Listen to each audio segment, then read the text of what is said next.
Grace and peace, family and friends, and to all my brothers and sisters in Christ, good morning. This is another day that the Lord has made, and we owe it to Him to rejoice and be glad in it, no matter what our day or this day may bring. Again, this is Reverend Sanford D.Dickerson Jr. bringing you the Victorious Life Word for today. And the Victorious Life Word for this day is a lack of faith, doubt, and unbelief can and will get you into trouble.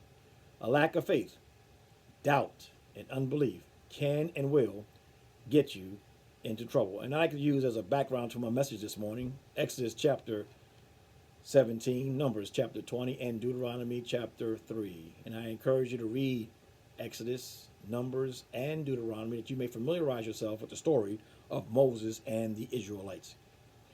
Moses was a man chosen by God to deliver the Israelites, God's chosen people, from under the bondages of Egypt and from under the hand of their taskmaster, Pharaoh. God sends Moses to Pharaoh to tell Pharaoh, "Let my people go." And upon Pharaoh refusing to let God's people go, God sends many a plagues upon Egypt, including turning all of Egypt's water, streams, lakes, and rivers into blood. He also sends the plague of lice, frogs, plagues of hail, and darkness. And also, during this time, Pharaoh's firstborn son is killed. Pharaoh's firstborn son dies during this time of the plagues. And it is upon Pharaoh's firstborn son dying that Pharaoh then, and only then, lets Israelites go. And so Moses now is leading the Israelites through the wilderness, past the Red Sea and through the Red Sea. I encourage you to read that story.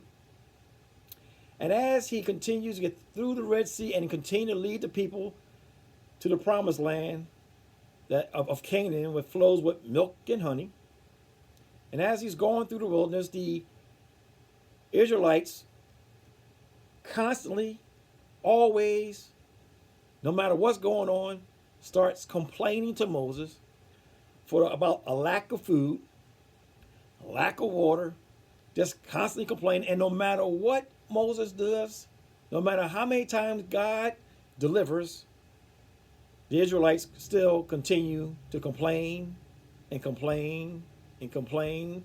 They're stiff-necked, backbiting people. All they do is complain, always talking about how they wanted to go back to Egypt. So anyway, through Moses, God sends down manna to feed them. Also, the people start complaining after they got their food to eat that they didn't have any water. And so that's where we find ourselves in Exodus chapter 17. Where the people are start complaining to Moses about not having any water. Moses goes to God. God then goes back to Moses and tells Moses to take a stick, his rod, and to strike the rock of Moreb, M-O-R-E-B, and that the rock will produce water and it will quench the thirst of the Israelites. And so their thirst is quenched, and they go on about their business, going through the wilderness, heading towards the land of promise, the land that has milk and honey.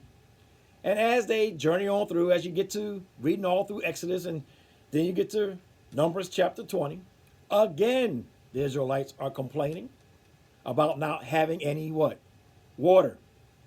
And this time, Moses goes to God. God goes back to Moses and tells Moses, "I want you to go speak to the rock, and the rock will produce water." But my brothers and sisters, family and friends, Moses allowed all the naysayers, the complainers, the stiff-necked, complaining, backbiting people of the Israelites to get to him to such a point that even though God told Moses this time to speak to the rock and water will come out, Moses got mad at the people and says this, "Must I to bring water from this rock? You stiff-necked people." In so many words, I'm paraphrasing. Moses allowed his anger because of the stiff-necked, complaining, backbiting Israelites to consume him and overtake him and distract him.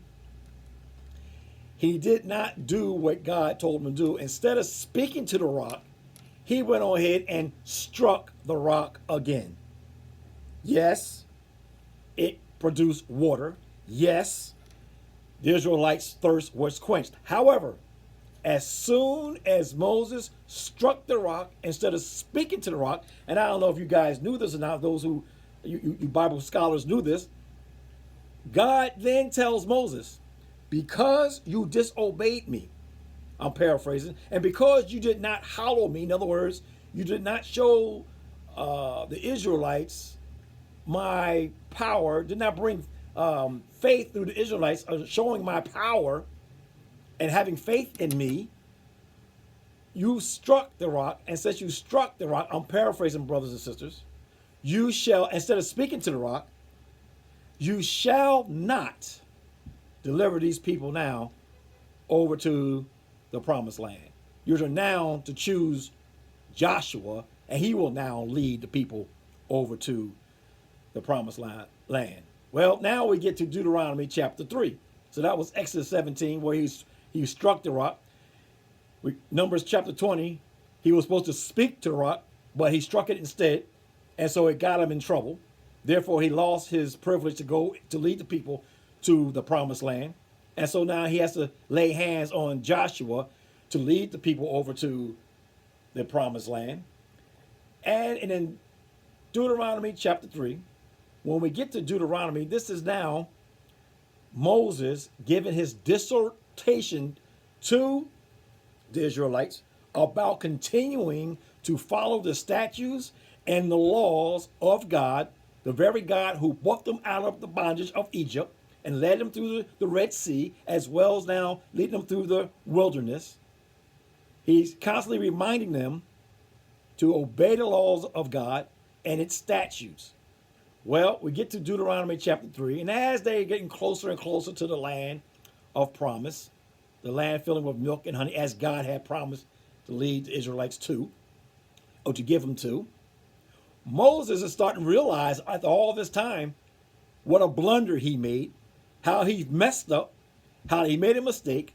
And as he realized what's going on and what's about to happen, he says to God, and this is in Deuteronomy chapter 3, please allow your servant to go over to the land of promise, the land filled with milk and honey, paraphrasing. And God got angry with Moses at that time. You can read it for yourself. It's in Deuteronomy chapter 3, verses 27 or 23 to 28 or something like that. You read it in Deuteronomy.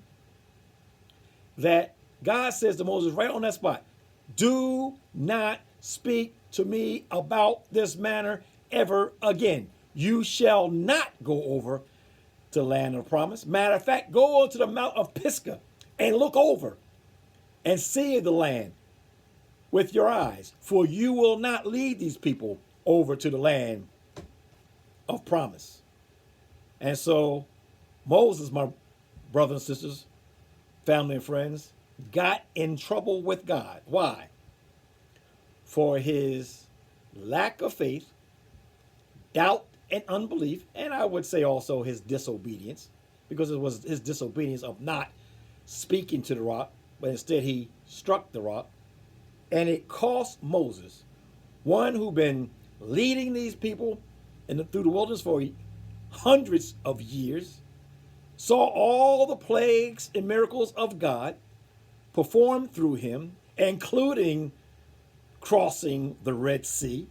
And on this one time, his lack of faith, his doubt and unbelief, his anger, his disobedience cost him, should I say, going over to the land of promise, the land filled with milk and honey that God had promised to give him, because of his lack of faith, doubt, and unbelief at that brief moment of time, and because of his disobedience to God, it cost him to go over to the land.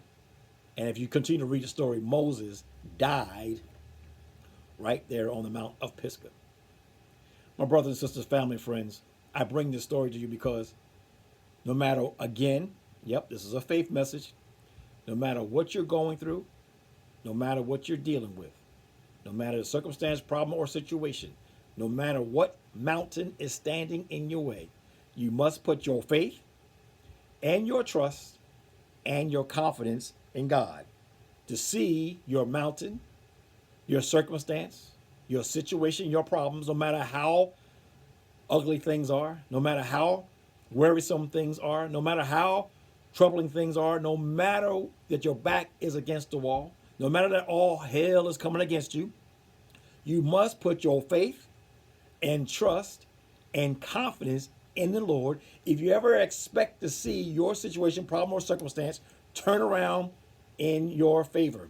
For if you don't, your lack of faith, your doubt and unbelief will and can cause you to get into trouble with God. And your trouble or getting in trouble with God is you not seeing your prayer requests, your petitions, your concerns, your trials, your tribulations turn around in your favor.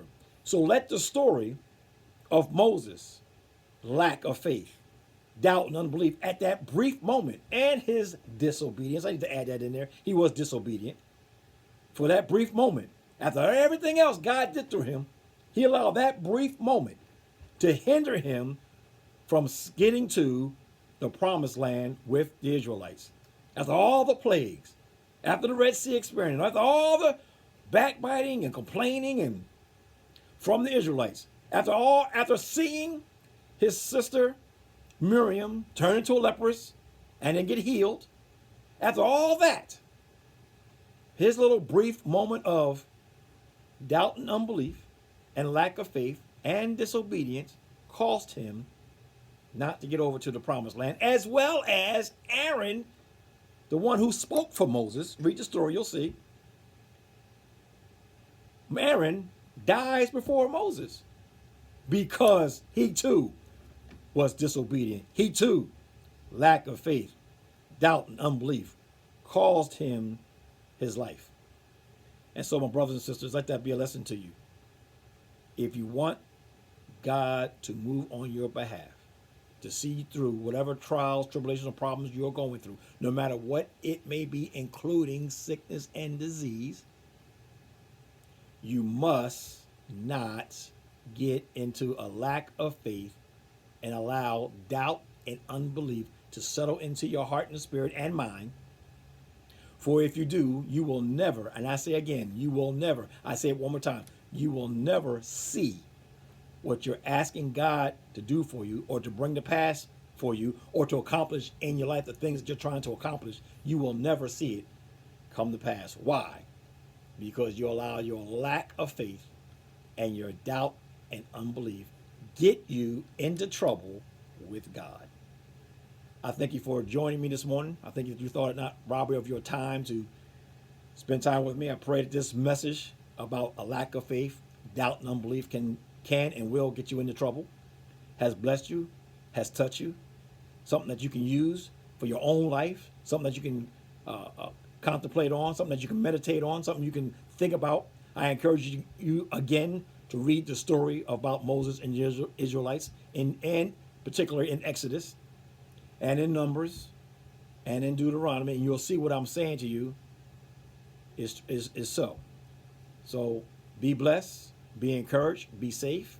Remember this, all things are possible to him, to her, to those of them that believe. Why? Because there's nothing too hard for the Lord. Remember this, never stop praying, never stop believing, and never, never, ever give up. Why? Because your healing and your deliverance and your miracle is on the way. Jesus loves you, and so do I, very, very much. Have a nice day, have a great day, have a safe day, have a blessed day, and I'll talk to you again tomorrow. God bless you.